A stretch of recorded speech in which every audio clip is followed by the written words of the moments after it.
Check 1 2 1 2. I guess we are recording. Looks like it, yeah. Well, I'm flabbergasted to have you in the studio with me today. Well, I'll say the same. I'm flabbergasted too. I was trying to recall, Dan, honestly, had we ever got in touch with each other since you left the college?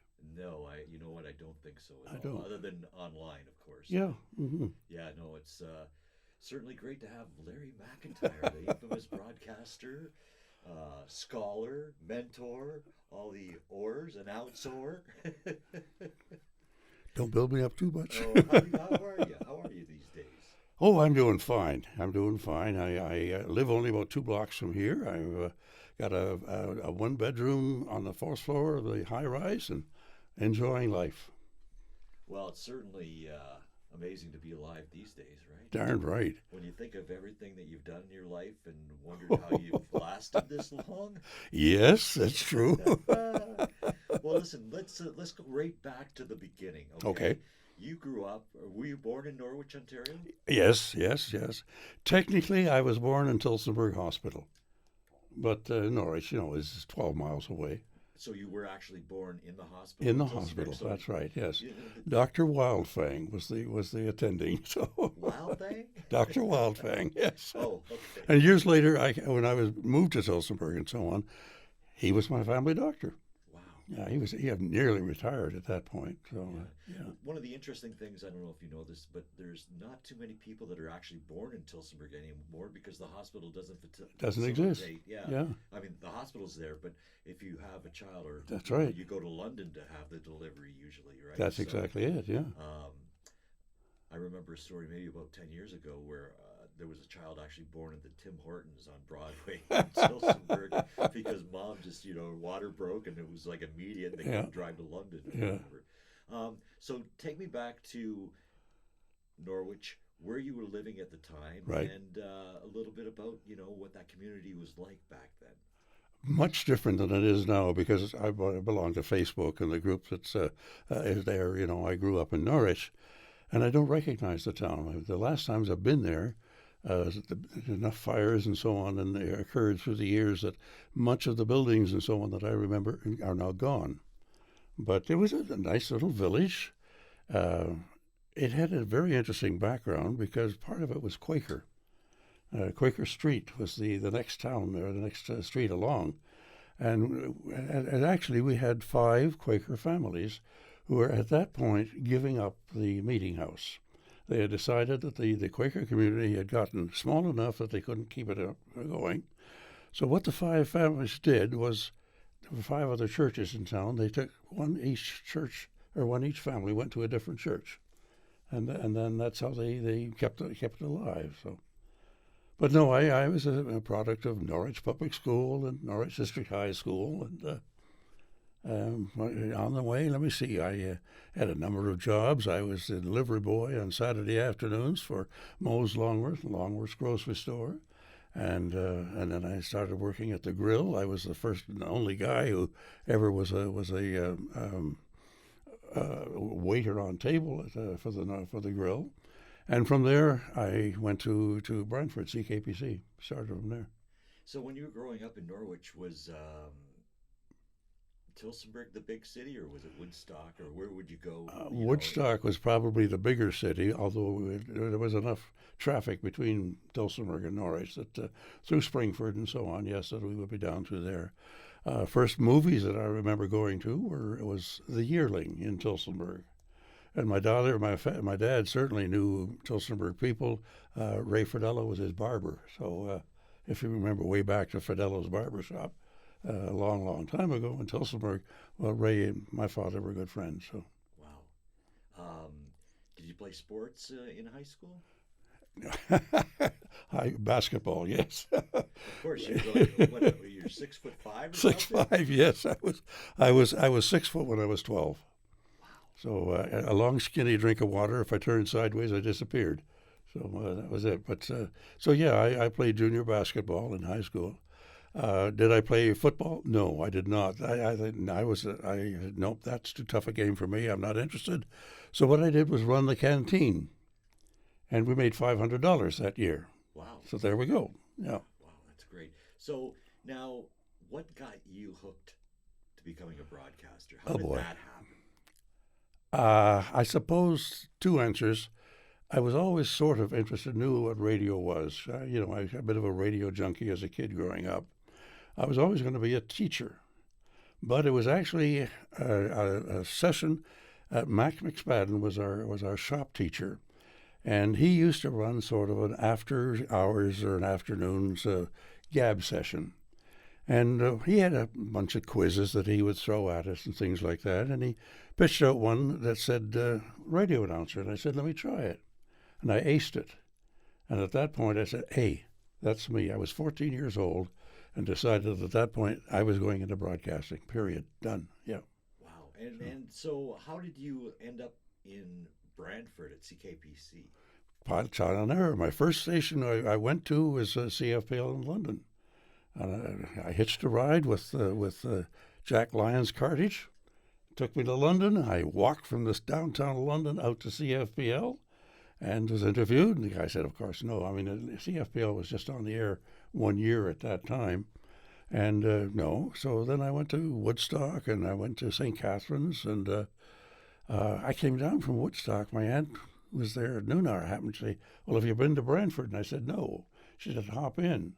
So I went down to CKPC. Dick Buchanan interviewed me, and at the end of it, he said, well, if you want to come in on the weekends on your own steam and learn what the board is, you're welcome to it. So I did. Wow. I spent the weekends traveling back and forth to Brantford. I would take the bus down, and because there was only bus service on Monday, Wednesday, or 3 days a week, and my dad would pick me up and bring me back for school the next morning. So that was it. Incredible. Yeah. I just wanted to make sure that I'm recording here. It doesn't look like it. You hear me, right? I can hear you. I've got level going through there.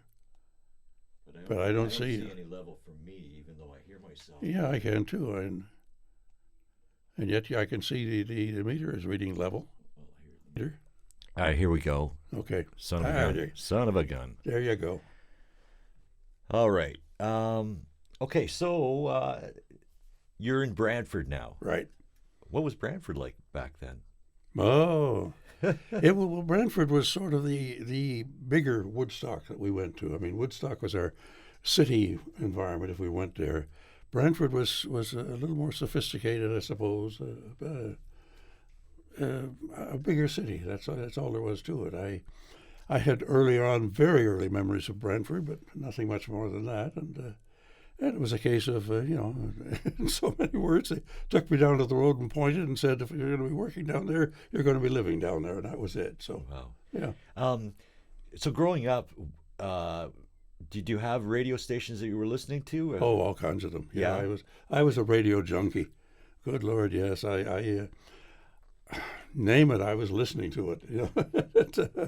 I would hit right after school would be all the kiddie soaps and so on, the Sky Kings, the King of the Royal Mounted, and Superman and so on.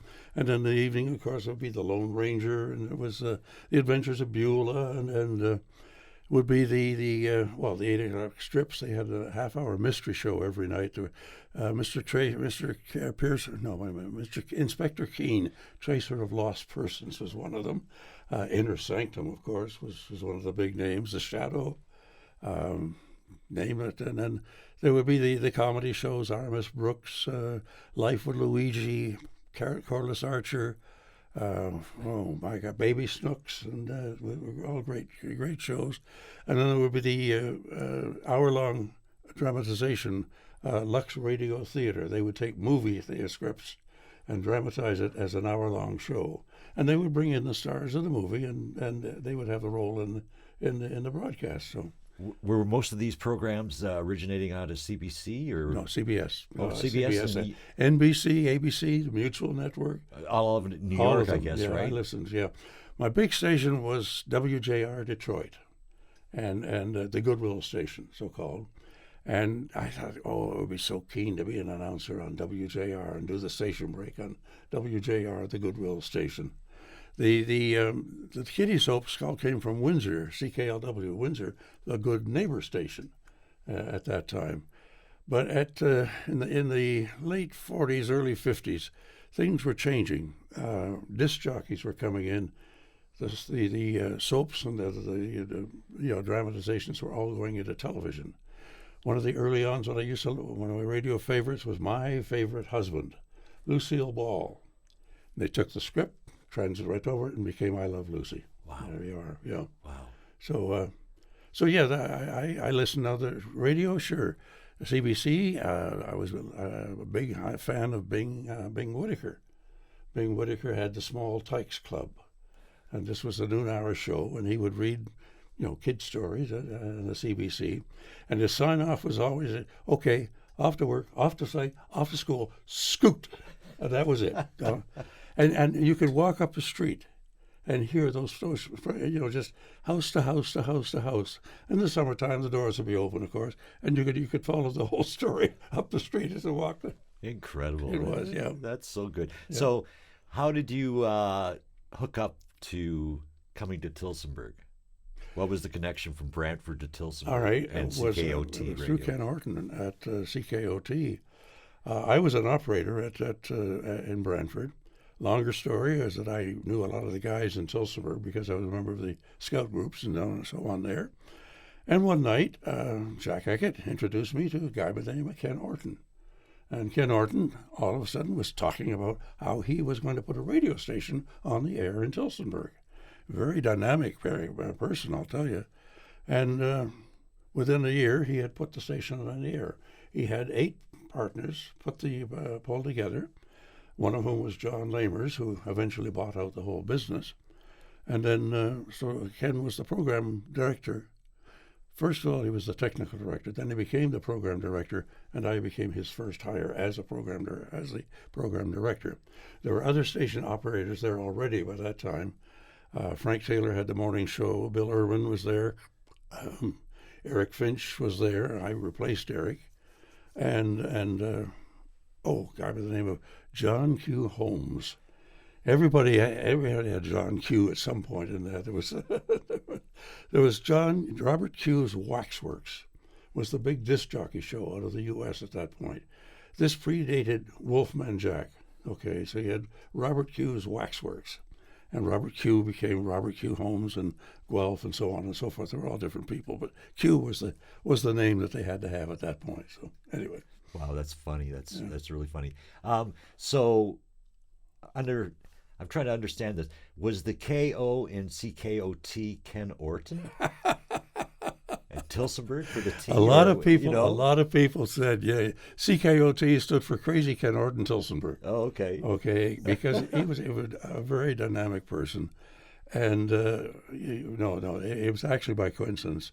The way the call letters are assigned, of course, K is one of the alternate call letters. C for any Canadian radio station. K, F, I, and so on and so forth. G for a second letter. And then Oxford Tillsonburg was the designation at that point officially.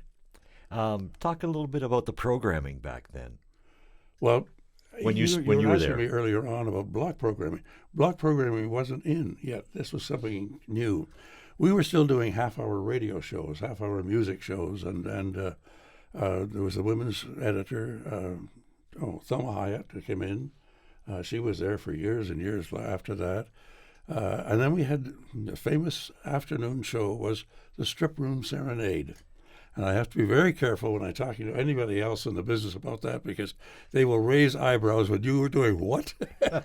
No, I had the Strip Room Serenade. And which, okay, as far as the Tillsonburg audience is concerned, in the strip rooms during the wintertime, this would be the time when, farm to farm to farm to farm, they would be sending dedications back and forth through the radio station, through Strip Room Serenade. At one point, I counted, I had 500 requests in one week. And then because it was daytime only, in the middle of winter, of course, you would sign off at 4:45 in the afternoon, and we will be triple spotting. In other words, 3 commercials, a piece of music, dedications, triple spot, so on and so forth. It was a very, very, very lucrative operation, was Tillsonburg. There was, of course, tobacco was still king at that time.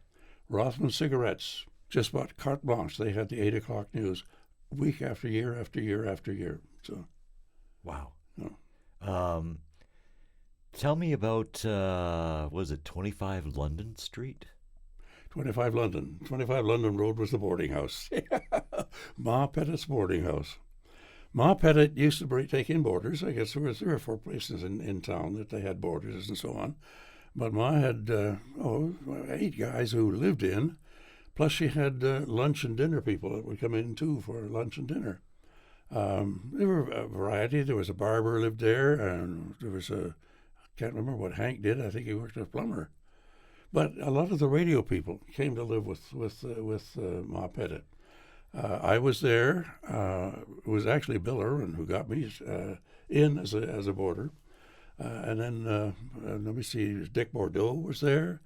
Gary Fielder, rather. Gary Fielder was a very, very interesting man. He was from Toronto, did a jazz show, a rather sophisticated jazz show. Went to Oakville after that, went to CBC, and went on from there. He became a writer in Nashville, wrote for Hee Haw, and wrote for Mary Tyler Moore in Hollywood. So, yeah. Incredible. Yeah. I guess back then as well, I mean, one thing I knew growing up in Tillsonburg was the fact that Wednesday afternoon, everything closed. Oh, yes, yeah. And stayed open on Saturday night. The idea was that the tobacco farmers, they would finish up, anybody of the farmers in Norwich, because we did the same thing, they would finish up on Wednesday early and then stay open until 9 o'clock at night in the stores, yeah. What was Tillsonburg like back in the 50s when you were on the radio there? You must have been a celebrity in the town, weren't you? Eric Finch certainly was. Eric took over. He was the first one. I think the celebrity was Ken Orton himself. His background, very interesting. He had the Midas touch.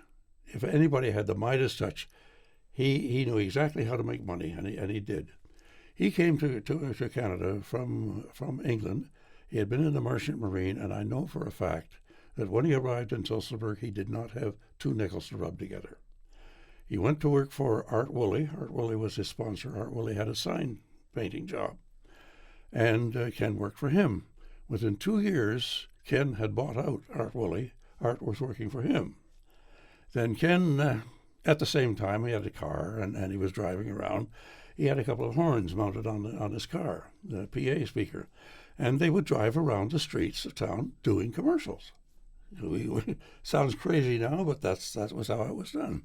Out of that, he got the idea, let's do a radio station. Radio was still very much small time, but it was starting to really bloom at that time. And there were a lot of daytime-only radio stations that were coming on the air. Tillsonburg was one of them. Cheer in Leamington was another. CKGR in Galt was another. Became later CFTR, or CFTJ rather. Simcoe was on, and I can name a few others. And Chum. Chum at that time was a daytime-only classical music station, going broke. And by 1958, when they suddenly switched formats and went rock and roll, first rock and roll station in Canada. And I went from Tillsonburg to Guelph because Guelph at that time was also switching over to rock and roll. And I became a rock and roll DJ before I went on to CKO or CKCO. And so what was Tillsonburg back then, 1958, the year I was born? Okay. What was a walk down Broadway during the Broadway? daytime? What do you remember about, The the Broad main Street, of course, Broadway. It was Broadway.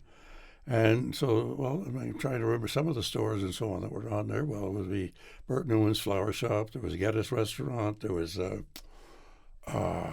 me see, Woolworths, the big store. Marcus Jewelers. I'm going up the street now. Strand Theater. J.D. Vance. Seed Farm. Popham's Shoe Store.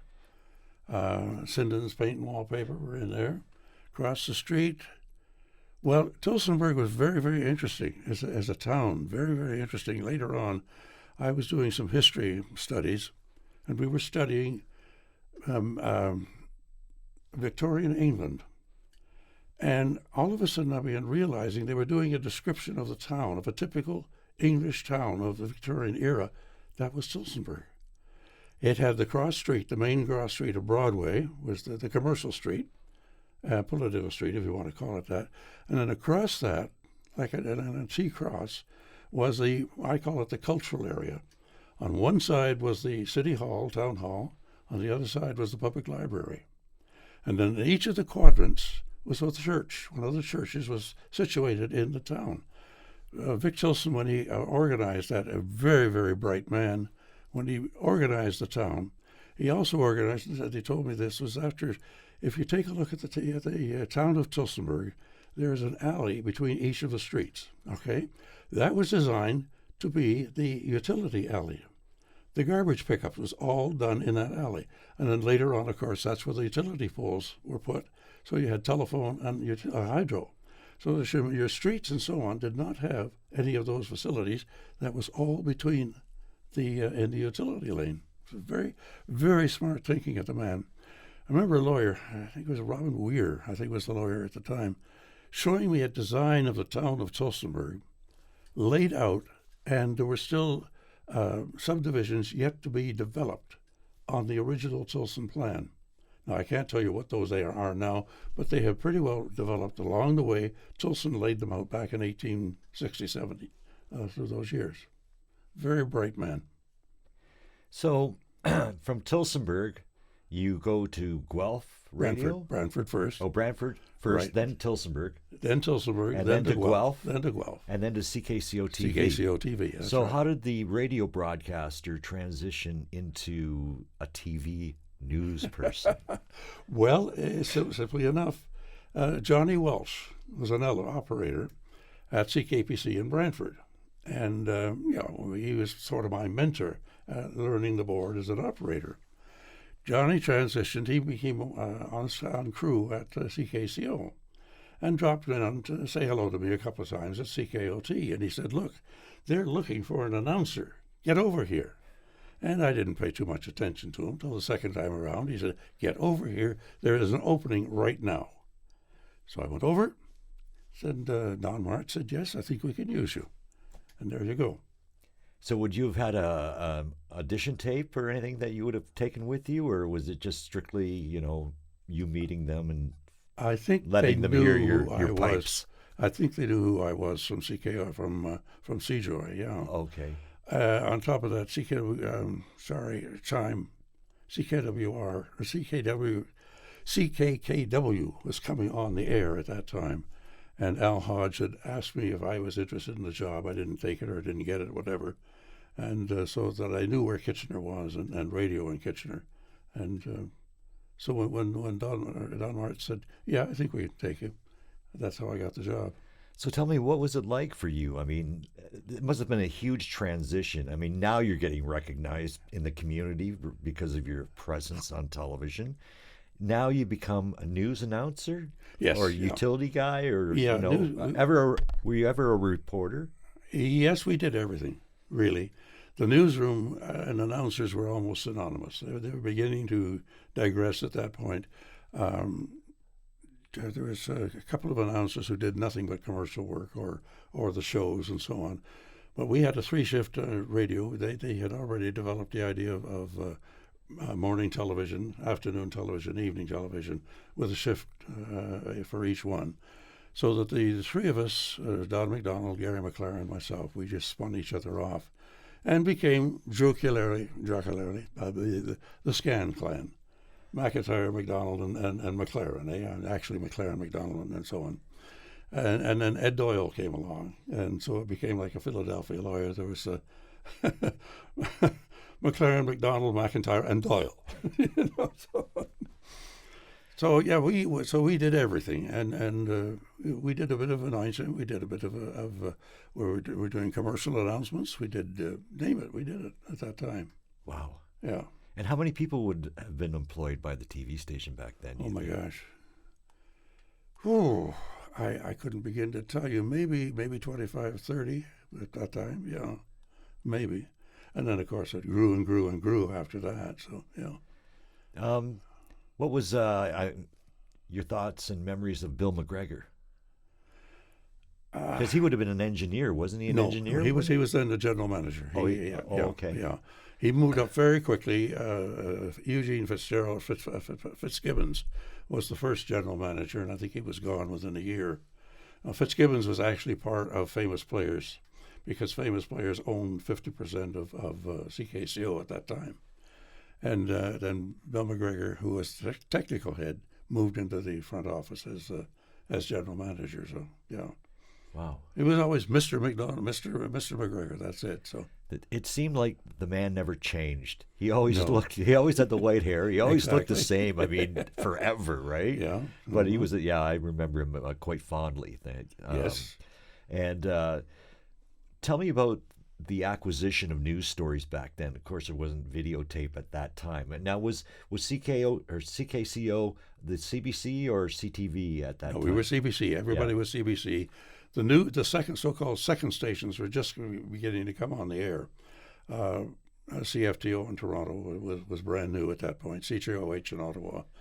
And actually, I guess really that's how it opened up that I got to get into the newsroom, because some of the crew from Kitchener were going on to Hamilton to Toronto, and opened up the base that opened up the personnel area, if you want. And certainly, as when CKCO first came on the air, it would be afternoons only, afternoon and evening. Well, then they moved it into a 9 o'clock sign on in the morning, and then gradually 6 o'clock in the morning. And when the 6 o'clock morning sign on came, that's when they needed the 3 shifts in the newsroom, and that's how I came to get hired at the same time. I find it fascinating that for me growing up, I sort of remember you as a news guy, but the person I remember the most was Larry on the Big Al Yeah. ranch show in the Yeah. afternoons. And tell me how a news announcer, a news presenter goes from that to actually a kids show as well. This would be Bruce Lawson did this. 2 or 3 things were happening at the same time. About 1965, I was really wondering where my future was. And I actually went back to university as a full-time student in pre-theology, because I thought, okay, there was the future was going to be with the Presbyterian ministry. Didn't work out that way, and came back into CKCO, and then from there on to Conestoga College. How did I become Big Al, or Big Al's producer? Was Bruce Lawson, and he simply said, Big Al was a afternoon kids show. The kids would be in after school, and Al had always had somebody as a sidekick along there, and I just fell into the job. So I was actually a university student at that time, and I would come in at 4:30 in the afternoon and do the show. Now, technically, I was the producer on the show, because I guess I had to do all of the prep work and so on, make sure the kids were there, make sure this was lined up, and so on and so forth, and I functioned really as a sidekick. So that's I was there for 3 years with Big Al. And for those who don't know the character, can you describe Larry O? Well, the name came from Big Al himself. He said, we got to call you something, so we'll call you Larry O. And that was it. The character, I suppose, was just, the costume. Somebody was asking me about the costume the other day. He could remember me wearing a green jacket, or a jacket. Couldn't remember what the color was, because, of course, we were still black and white. Well, the color was green, okay? It was an old jacket that I'd had in the back of the closet, and we needed, pretty well on 24 hours' notice to get a costume. So, okay, that came out. Well, in the course of it, we used to hang it in the dressing room at the studio, and somebody someday happened to hang it on top of a bunch of the light bulbs, and it got burnt. And so my wife said, "Oh, fine. This was the years of the flower power. This was the laugh-in and so on." So she sewed all kinds of flowers around the jacket. So that became my flower power jacket. I still have it. It's in the closet upstairs. No. Yes. Oh my gosh. Yeah. That should be in the museum, eh? Wow. Big Al was larger than life. I Yes, mean, yes. the kids must have just gone crazy when they came into the studio Yes. for the program. Yeah, that's Describe that. Well, there were two things. Al had well, yes, it certainly was larger than life, and we would have the birthday kids who would be come in from mums and dads.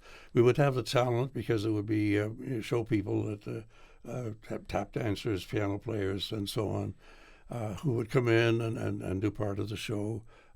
Pat Ludwig was the organist and carried the music end of it. And then Al did the interviews and things like that. Well, my injection in the program was to do a bunch of games and things like that to liven it up and give Al a bit of relief on air at the same time. So that's how it happened. So yeah, larger than life. Al was actually there for 35 years at CKCO. He's been gone now for 30 years, but certainly is well remembered. People still talk about Big Al and exploits around town and so on. I knew him actually previous to CKCO. He was a time salesman at Seajoy, and he was at that time being auditioned for the character, the Big Al character, at CHCH in Hamilton. He was in dry runs, and suddenly they decided, no, we're going with Captain Andy, and that was it. And so Al came to CKCO. At that time, Tom's name. He did the sports. Tom. Oh my God. Anyway, and he was doing Wally Walrus. Oh, okay, yes. Okay, and he died. He was very, very young age. He was only in his early 40s, and Al succeeded to the time slot, and that's how it came to be. But Al had done the Big Al show for years and years and years and years. I'll tell you how long it was. If you remember the name Betty Thompson. Betty told me once she was 8 years old in Peterborough on Big Al's show. So that was her start in broadcasting. So Incredible. Miss Betty. yeah. Wow. Miss Betty, when I knew her, she was writing copy. She was a graduate from Ryerson. There were three of them came in, and she was writing copy as a copy editor at CKCO, producing the commercials, and the occasional spot. She would be on air on occasion, so moved up from there. She became Miss Betty because through an unfortunate marriage, she left her husband and went to Peterborough and got her teaching certificate, became a teacher. And then Romper Room came along, and Romper Room required that you have a teaching certificate. So when Bruce Lawson and CKCO acquired the Canadian rights to Romper Room, he got a hold of, well, she wasn't the first Miss whatever on the show. There was another girl there first, and then he brought Betty back, and she became Miss Betty. So. Yeah, she has quite the legacy.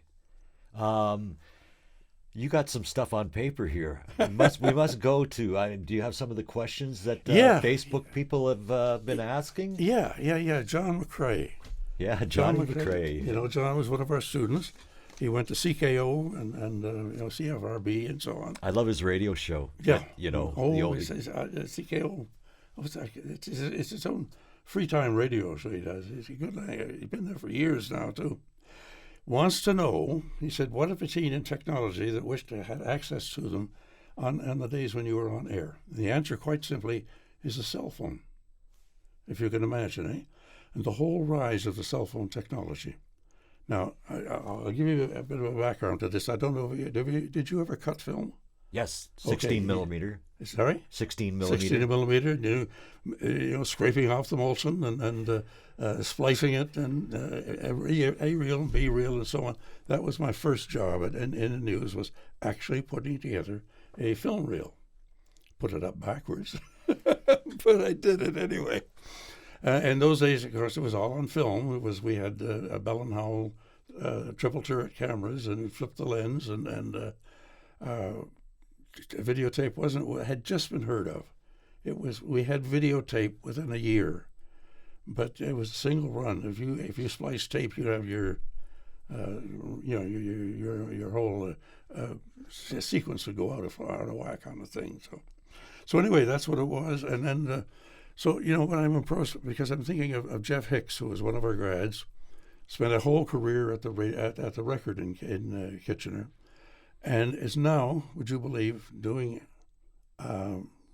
real estate commercials, strictly using his cell phone.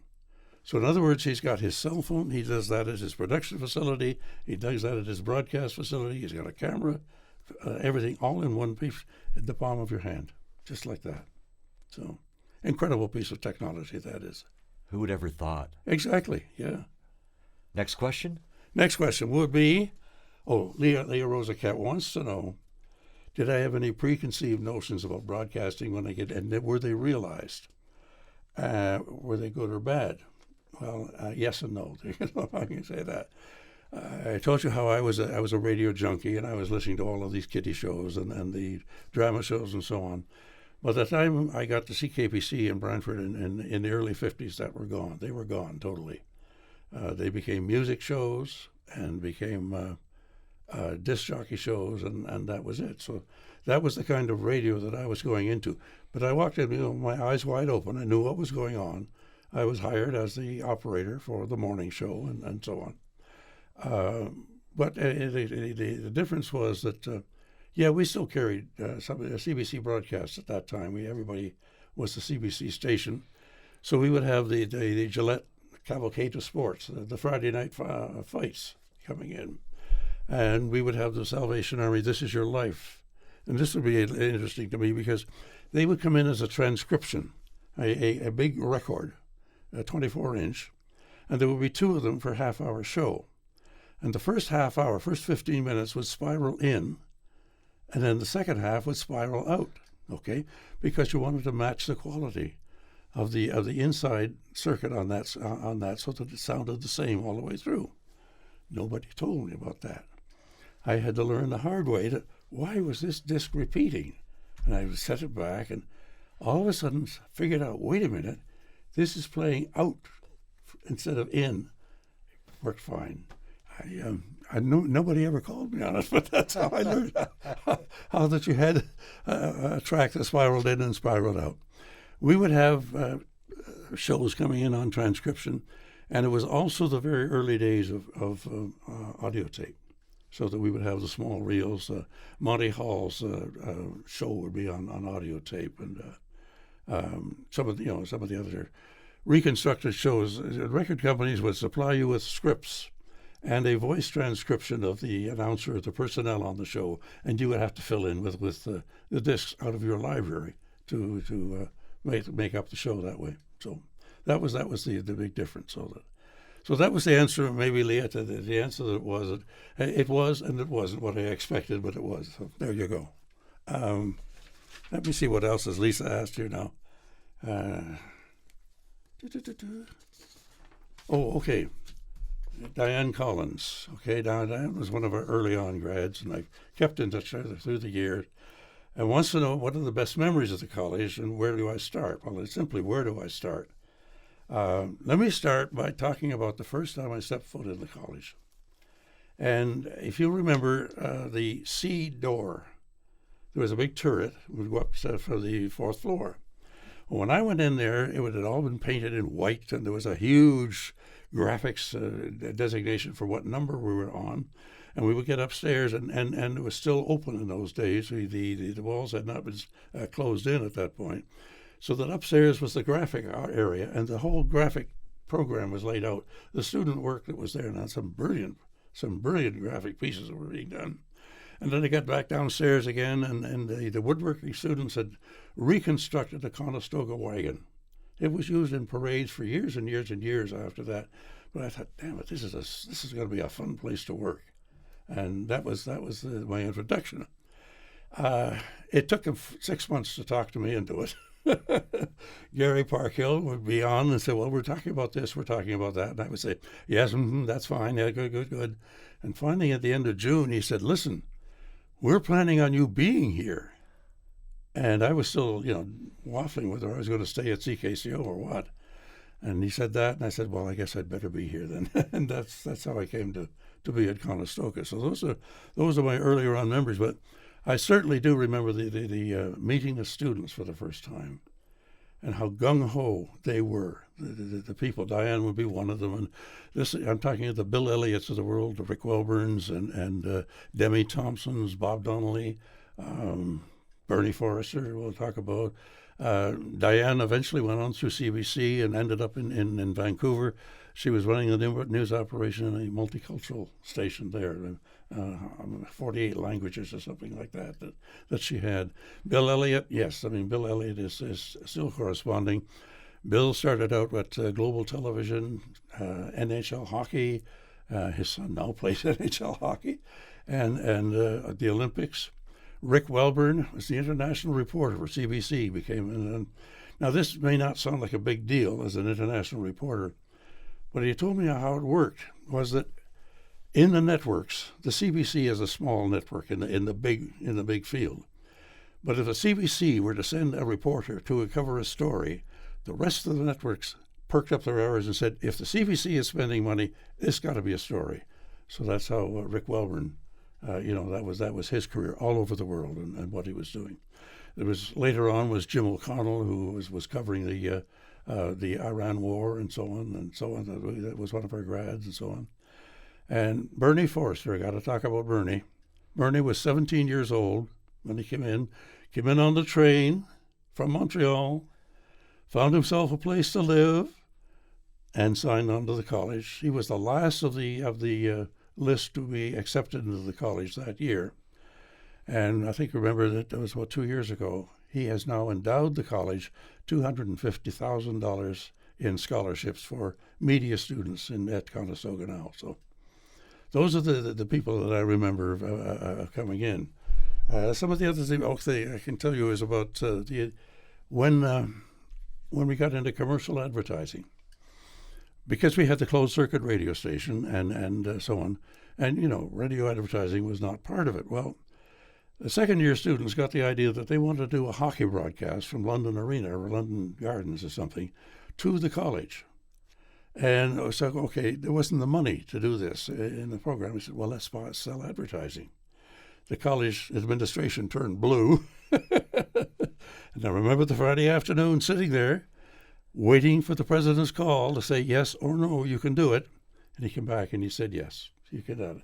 So we got into the advertising game. And as Neil Aitchison put it, $1 a holler. That's what we did. But out of that was enough money through the years. Later on, it was Mike. I got to think Mike's last name at the minute. He became sales manager at Chime. But I had always said along through the line, maybe you'll remember it, that look, there's enough money on that log at $1 a holler that you could fund a trip for the students to New York City for a week. And Mike said, I'll take up on it. And he says, not only that, he said, I will personally guarantee it. And we had no idea whether he could raise it or not. We took students to New York City for 5 days. We said, no, everybody has to pay $50. That was the trip. But other than that, the radio station funded that trip to New York. And then, of course, the next year, the gang said, well, anything they can do, we can do better. And it went on. We eventually funded a trip to Hollywood and said the big shows down there.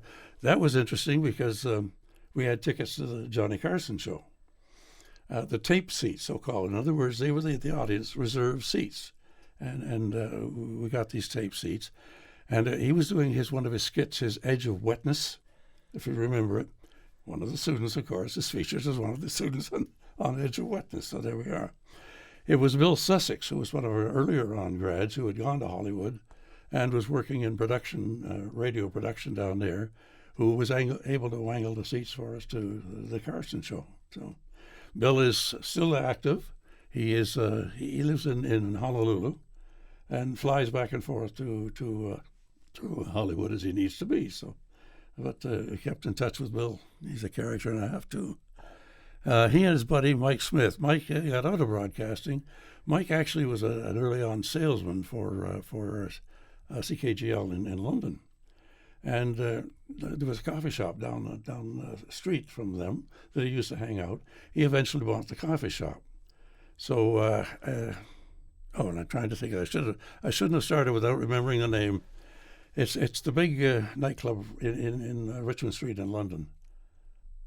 He owns it at any rate. There's a whole chain of restaurants around there. He owns a brewery, a small brewery as part of it as well. But this was his Mike's game when he left the college. So wow. Okay, let me see here. We were talking about we talk about the awards program. Yes. Okay. For some reason, whatever, the awards were death. The college was not interested in having any kind of awards for any of the students. Well, it happened that one of our students, Peter Kent, was an A student, and he was having a tough time financially. And I said, damn it, what? So I went to C.A. Pollock and said, look, can we do something for this guy? And C.A. Pollock said, yes. He says, I will fund the tuition for the top student every year. And that's how the awards came out of it. Peter Kent, of course, won that year.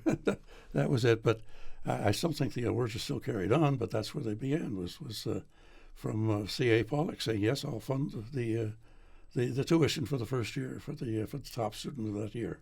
So. Speaking of tuition, I had a funny story where back in 1982, Mike Syke and I won a Telefest Award from CBC in Toronto. Teleforce, yes. And anyway, I remember, was it Mr. Hunter? Ken Hunter. Ken Hunter was the president of the school Exactly. at the time, right? And I remember getting a letter from him congratulating us, and it's people like you that, make the college what it is today. And, it was just like, oh, this is great, right? Yeah. And Mike and I both got a phone call the next day from the registrar saying, if you guys don't pay the rest of your tuition, you're out of here, right? Like the immediate day after, it was like, oh my gosh, really? Hero to zero, in just a matter of 24 hours. Got another question? Yeah. We're talking about the awards and so on. When you talk about Ken Hunter, talk about the computers in the newsroom. This will be in the mid-'80s, and personal computers were just coming on the market. And we had a demonstration in the college of anybody, the faculty that were interested. And I think there was a Mac at that time. And I sat down and I thought, wow, this is the future. This is where it's at. And I came back and I started talking about getting a computer in the newsroom. And I think there were something like 12 of us going to come into the college. And when we talked to Ken Hunter, his famous remark was, well, what do you need a computer in the newsroom for? He said, all you need for journalism is a crayon and a piece of paper. And I said, no, you need a computer, okay? Anyway, I guess I kept at it and kept at it. We got 2 of those computers for the newsroom. Now, Peter Kowalski was one of our students at that time, and Peter was, computer smart. And he was half and half. He had a very good voice. He could have gone into commercial announcing at the drop of a finger, or he could have gone into computers, okay? He wrote a program called Our News, which and was able to sell it. He sold it to a number of small local stations, and that became their standard, the computer program for the newsrooms, Our News. It's disappeared now, but that was, in the 1960s. So that's how we got into computers in the newsroom. And so, I guess I bullied my way past the president and said, we want that computer. And that's how we got the computers in the newsroom. Highlights. The class of 78. This is a magic group of people. Class of 78 were a group of people that clicked all together very quickly. And they have stayed in touch since. They've had a reunion every 5 years. They had their 40th 8 years ago now. Every one of the class was at that reunion. Everybody. One came from California. He was running a diving school down there. One came from British Columbia. They're planning a reunion yet this year. And they're planning to be coming back from California, and they'll be coming back from Vancouver before it. There are a couple of other years who have stuck together as well. There's another reunion coming up in about a month's time that I'll be going to. It won't be an elaborate affair as the class of 78, but nonetheless it'll be an afternoon and very nice reminiscing and things like that of what goes on. So that are some of the fond memories. And then of course I got to remember my own daughter's graduation. Kellyanne is a graduate of Conestoga College, broadcasting. Now, she didn't stay in the industry. The industry sort of went the other way. She went on to other positions, but even as late as a couple of weeks ago, she was talking about, well, I remember in broadcasting we did this, and I remember in the class we did that, and that's 30 years ago in her case, so there we are. So yeah, that has to be some of the highlights of what I can remember. So things like that. So Diane also wants to know: are college university programs necessary, functional? And the answer is quite simply yes. And the answer is quite simply because there is a demand for them. Now, you can understand, a college program for radio and television or the media arts is an expensive proposition for the college to run. So they're going to keep a very close eye on what that program is doing. And if it's not paying for itself, it's gone within a couple of years. They're still paying for themselves. They're still there. There's still use for them. The industry itself is saying, yes, we need them. A prerequisite to anybody getting employment anywhere now is a college diploma or degree. I guess college is now granting degrees in our radio television at Conestoga. But yes, the industry itself is asking. We got our nose rubbed into that very, very early on, that the industry was wise to what the colleges were doing. We had a student come in from London. One of the brighter students was accepted into the program, and he sent a letter back. He said, "Thank you very much for being accepted, but I won't be coming. I'm going to work at CFPL instead," because the tech head at CFPL had told him, "If you get accepted at Conestoga, I will hire you." So there you go. So the industry very, very early on knew the value of what the colleges are and what the colleges could do. CKCO Pat Fitzgerald was the technical head for many, many, many years there, and he would hire the first-year students from the college and give them employment and so on, because principally he knew that 3 years from now he still had that same faculty or same staff, but things have changed obviously since then. But that was the relationship between the colleges, and that still exists. So yes, they are still needed. So that's the answer to what Diane would want to know. Bob Glover. What was the largest or the biggest impact the local media had in shaping the KW community? Okay. Well, number one, simply the television market was the 7th largest in Canada. The television market for here, and the commercial sales and so on were the 7th largest market in Canada. Kitchener-Waterloo is a bellwether city for a new product. That a company trying a product will try it out in Kitchener. If it flies, it sells. If it doesn't fly, well, fine, no harm done. Thank you very much, Kitchener, and you've had the opportunity for it, but that was there. I think, and this is very, very controversial now, it would be downtown Kitchener. The market renewal for what happened in downtown Kitchener. There's a big, long story. It's a textbook case of what should a newsroom do, what should news people do with being a good corporate citizen or a news reporter. And I won't get into it because it's a very long story. Certainly at the time it was very, very controversial what happened in the newsroom at that time, and there have been textbooks written about it and so on, and this became the standard for understanding what went on there. He wants to know any follow-ups on the feud between CKCO and the Record. Well, as far as I'm concerned, it was pretty one-sided. Yes, it was a very real thing that the Record did not like CKCO, period.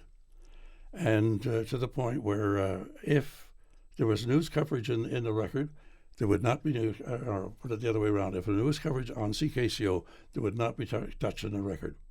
And I think maybe the person, if you want to put a name to it, I mean, this is the years when Sandy Baird and Harry Baird. Sandy was the managing director, columnist. Harry Baird was his brother. He was the advertising manager. Cully Schmidt was the news editor. And he quite simply laid it down. He was called the Iron Duke. He laid it down that if there's anything on CKCO, it will not be touched in the Record. To this day, the stories will read the local television station or a television station locally. It will not mention CKCO. So it on. It burned my bottom, put it that way. You got to the point where, for instance, the Carmelite sisters in St. Agatha would be having their bazaar. Now, they did not come out in public.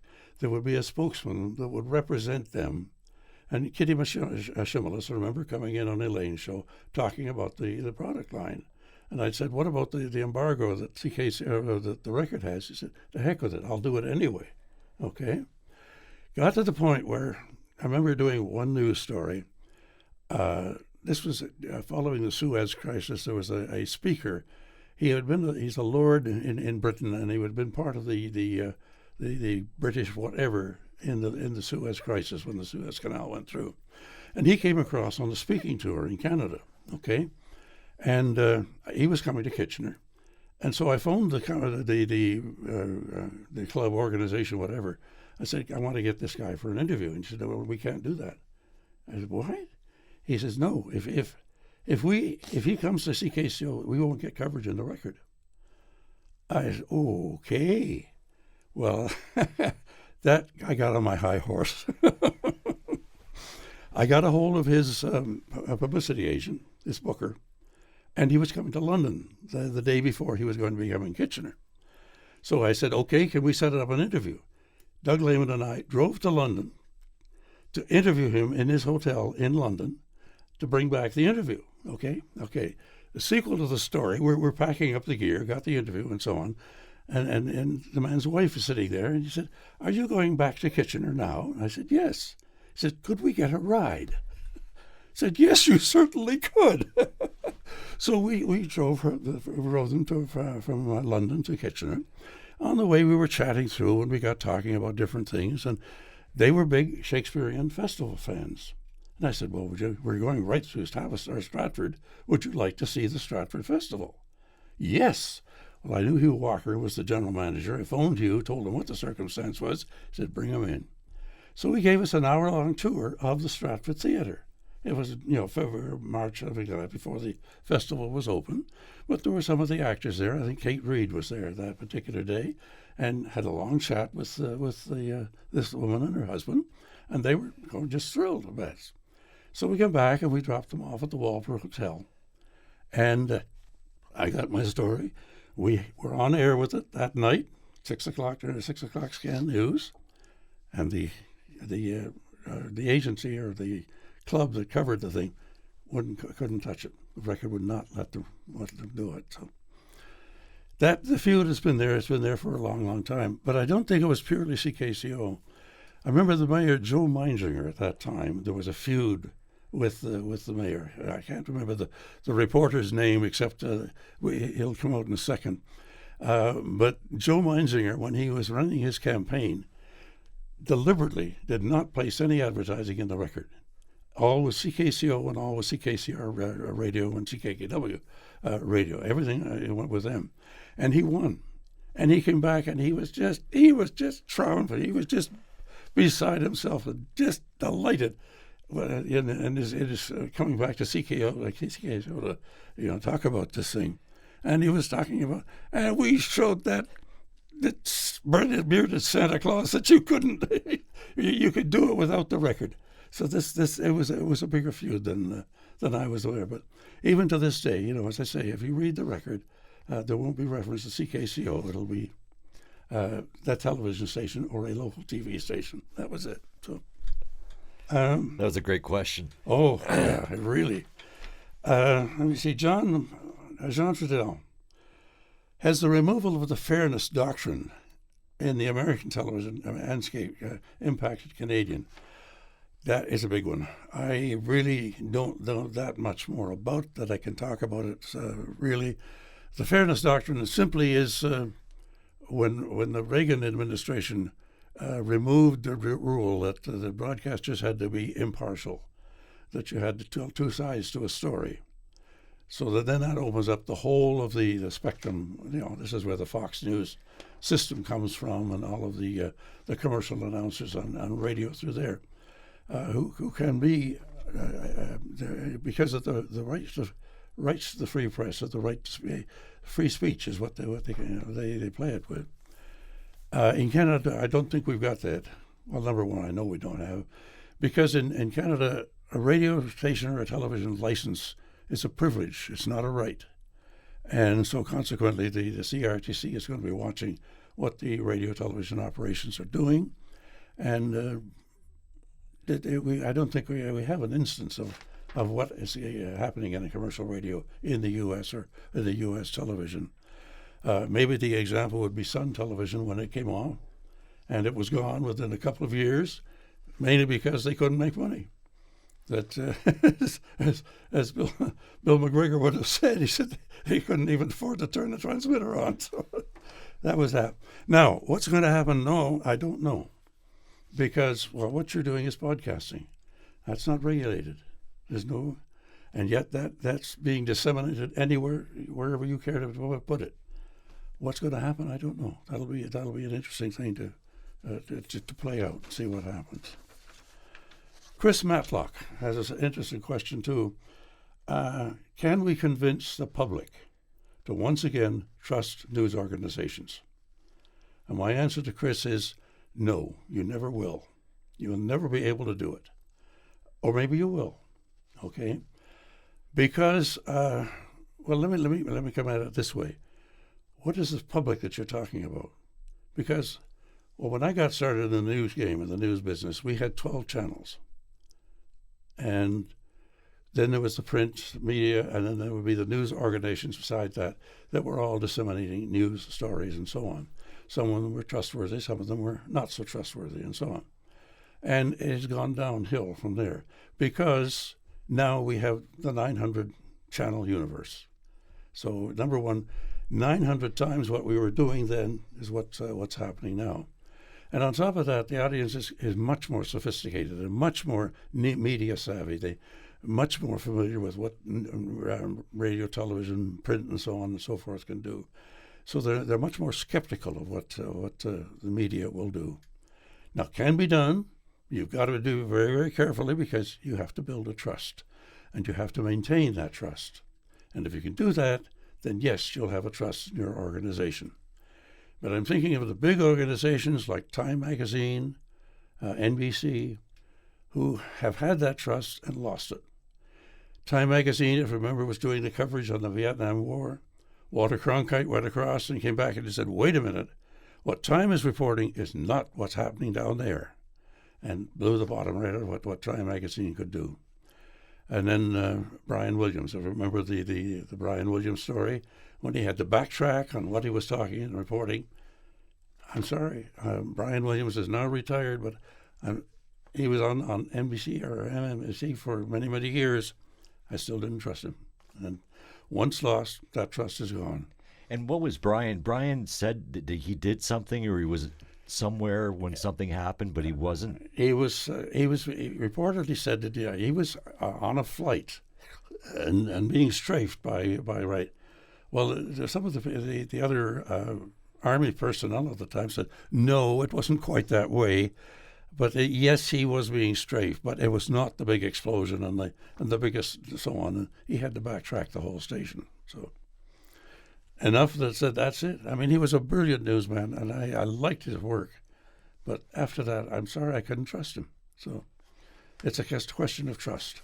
And that's a great question from Chris Matlock as well. I mean, he's with Al Jazeera, right, exactly, in New York yes. City now. So he's in the news business, And the big time, right? The big time news, yes. And Al Jazeera, of course, has come along as a news organization since I was in and out of the business at that point. Al Jazeera was never heard of. But yes, he's done very, very well for himself. So, Dan Bailey wants to know, and Rob Glover want to know in local history if there's anything that I've noticed in my career that really was spectacular. And I'm going to say three things. Yes, first of all, the downtown fires in Kitchener, the Walmart or the Wilco fire that was downtown. Just down from where we are sitting here. Come on, the big fire. At any rate, I remember when the building was on fire. This was 1959, and we were covering it with a television camera from across the street. And I can remember sitting in the control room, and Mac was sitting there, and he was just flabbergasted. He says, "You've got sound," and I'm sitting there saying, "You've got picture." So, Market Square, the whole business of what happened at Market Square, and as I said, that's a textbook case. Somebody is going to have to spend a lot of time reading up on it and figure out for themselves what we did and what we didn't do at that thing. But the one that's going to stand out is I interviewed the last tuberculosis patient at Freeport Hospital. Now, that doesn't sound like much, maybe. When I grew up as a kid listening to radio, there were the sand shows. I listened to CJBC had the sand show, and CKPC had the sand show. Every sanatorium had its patient, and they would correspond back and forth, just as a strip room serenade did, from sanatoria to sanatoria. Would you play so-and-so for such and so on? And that went on for years, so that the tuberculosis SAN, the fact of TB, was very, very prominent in public health at that time. Freeport SAN had been built in the 1900s, early 1900s, as a tuberculosis sanatorium. The tuberculosis patients would come there and live. They would be there 3, 4 months, 5 times, sometimes a year, more than that. So when I got the call, I got the assignment to go interview the last patient at Freeport. That was a landmark case, because that was the last TB sanatorium that was being closed, except for the facility in London. The whole of Ontario province sanatoria were all being closed at that point. I interviewed the last patient. So that, to me, is a landmark. That was, really. Big Al, and we talked about that. They wanted to know about that. But I'm chuckling at let me see. What I found so amazing about Big Al as well is his following. Like, I remember when he made a live appearance in Tillsonburg, and the crowds of people. Yes. You know, I mean, he was a magnet, wasn't he? Yeah. Well, he was the front place. He was the front man for the television station. He was the one he was the figurehead for the TV station who did all of that PR work, and that was his game. They had cars for him. The Harvey Krotz had a convertible, and he would sit behind. And his costume, I mean, he had 2 very, very nice costumes. They were made by nudies in Hollywood, the red one and the blue one, and so on. I think the red one is still at Dune at the Finer Village, I think. At the museum, yes. Is it? Okay, yes. Okay, I'm not sure. Anyway, that was his job, was to be the front man, to be the personality, to represent the people to the public. Speaking of nudies, for those who don't know, of course, they're tailors that make these immaculate, mostly Western wear suits. You name any of the Western stars, any of the Western singers. Porter Wagner was famous on that. Little Jimmy Dickens. Okay, here's a question, though. Who had the first nudie suit? Was it John Hopkins, Hoppy, your friend Hoppy, or was it Big Al? Oh, okay. Now, that's a good question. I don't know. They probably came about the same time. That's all I can think of. Yeah. Hoppy, of course, was on radio before he came to CKCO. He was a time salesman with CKCR at that time, and he was doing country and Western shows. He would take people to Nashville, and he was very, very well known. He did a lot of PR work with the Chaparrals and other country Western groups singing, live shows that he was doing, and then came over to CKCO or CKW, really, as my pal Hoppy and good old Elmira, and that was So he was the only man I knew who had 3 stage names. Yeah, John Hodges is his real name, John Hodges. And he called himself Hodgins, or John Hodgins, who became John Hodges, who became Hoppy. So there you are. His son was a student for briefly at Conestoga. Wow. Yeah.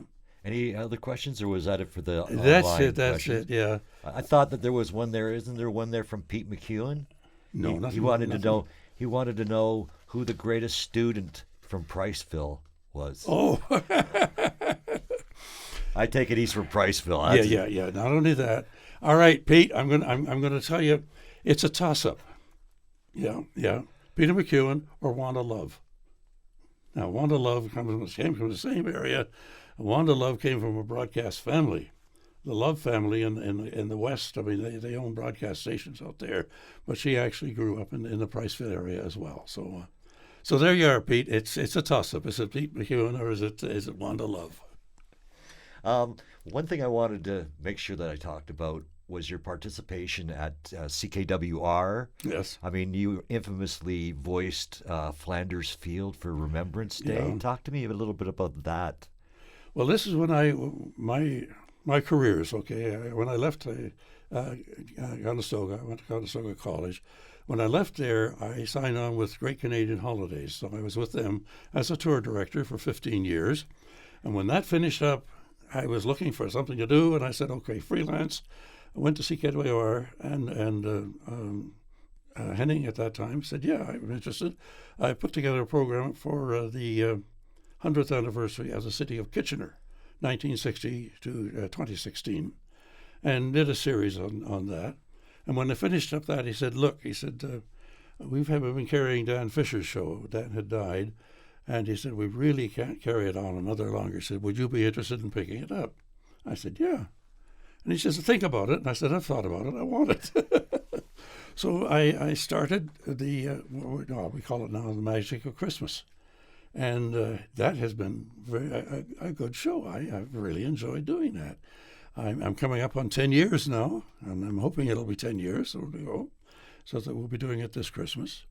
I did another one called This Canada of Ours, which was the centennial year to the 150th anniversary of Canada. I ran for about a year and a half with that. And so consequently now I'm writing for CKWR. I do the public service announcements. I write them, and there's two voices that produce or do the voicing. So that's my connection with CKWR and what I'm doing with them. How do you ever come up with 10 new ideas for Christmas? I mean, you'd think that there wouldn't be that many stories to tell. Oh, out of my own background, out of what other people have talked about, and so on.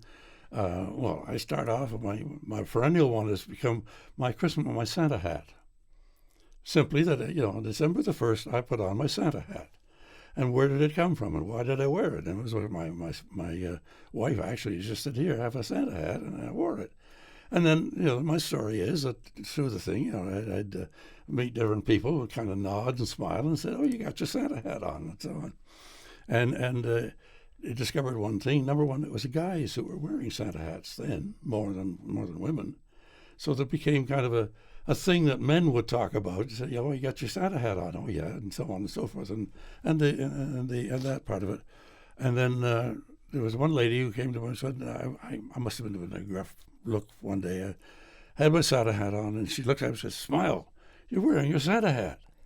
So that became my byline at that point. I said, "Yeah, if you wear the hat, you gotta act the part." So that's my story. So that's how those stories come from. Stories of Christmas carols. 3 years ago was the 200th anniversary of Silent Night. Christmas Eve on Silent Night. You know the story of how the organ was not played. They had to bring a guitar player in, and he composed the mass on the tune of Silent Night.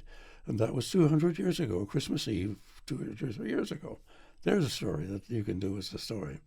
One that I've just done now is on the Sound of Music, the family. Again, one of those memory things that's just gone out of my mind right now. The family singers, so on. We would take a group down to the lodge, and talk about what was happening at the lodge, and the Sound of Music. I mean, became the big famous movie, probably the best Christmas movie of all times. Really is. And the name will still not come through. I can't remember the band. I know I can picture them in my mind. Yes, yeah. But yeah, it's quite the movie. Yeah. Well, listen, is that the end of those questions That's from the the end of the online? questions, yeah. My last question Sure. happens to be, is there anything that you would like to add to our interview? No, I think we've covered it, Dan. I think we've covered it, really, yeah. Maybe Leah Rosecat had a question that I didn't get to. What's your biggest triumph? What have you done? And my answer to that is I don't know. I'm not there yet. So maybe, I don't know, podcasting I've thought about. What you're doing now, and your idea is a good one, I think, of putting out these stories, the kind of stories that you are putting out or will be putting out for what you're doing. Yeah, there's a great career there. So I thought of it. I haven't got there yet, So maybe we'll be doing that. I don't know. Well, it's certainly been a highlight of my life just sitting here chatting with you. Well, me too, Dan. Darn it, you were one of our good students. Certainly were. I have one very clear recollections of Dan.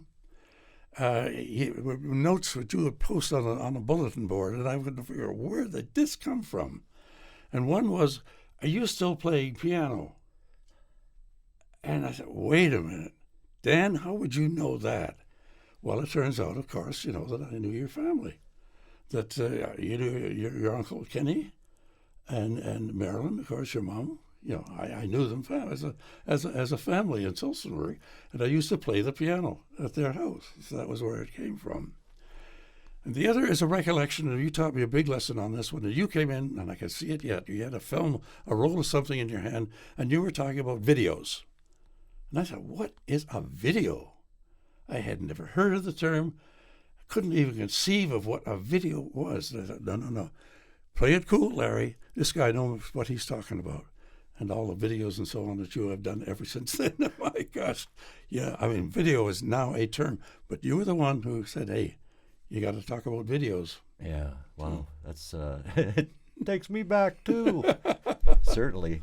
If I could only get rid of, I'm a hoarder when it comes to media. You've got to be. Right? Yes. And I've got so many formats that I can't even play anymore, right? Because I don't have a player. But, it's hard to...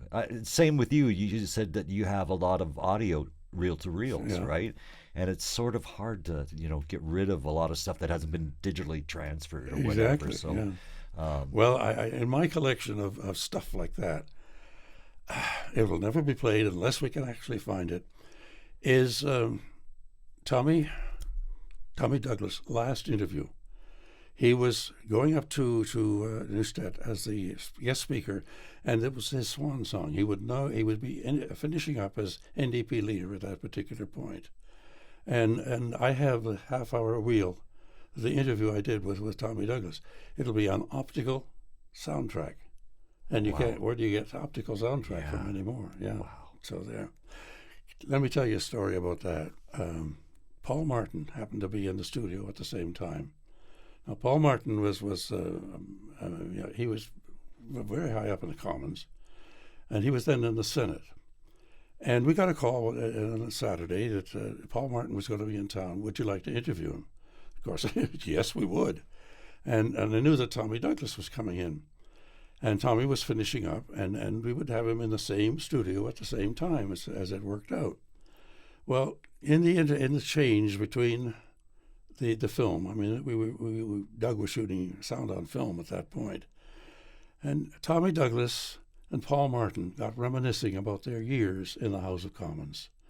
The most precious dialogue between the two of them here. Nothing recorded. I heard it, because we were still between reels, changing film. But that was one of the outstanding moments of the night when Tommy Douglas was there and Paul Martin, and they were talking about these two old war horses who really were, they would fight each other in the house, but they were the best of friends, really, on top of that. So interesting. Paul Martin was interesting because he was acting prime minister. I can't remember where Pearson was at that particular time.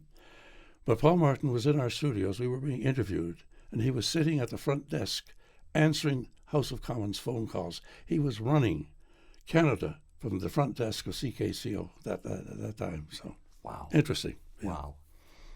The family from The Sound of Music, the Von Trapp singers. Von Trapp singers, Von Trapp. Exactly, yes. Yeah. There's a little bit of space left in my hard drive somewhere, Well, listen, I really appreciate you sitting down and talking with us today. Delight. Some wonderful stories, memories, and oh my gosh, what a career you've had. Oh, when I think of it, yes. I have had a remarkable years. Yeah. Not done yet. That's awesome. Thanks, Larry. Good. What? We weren't recording. What? Oh, that's happened.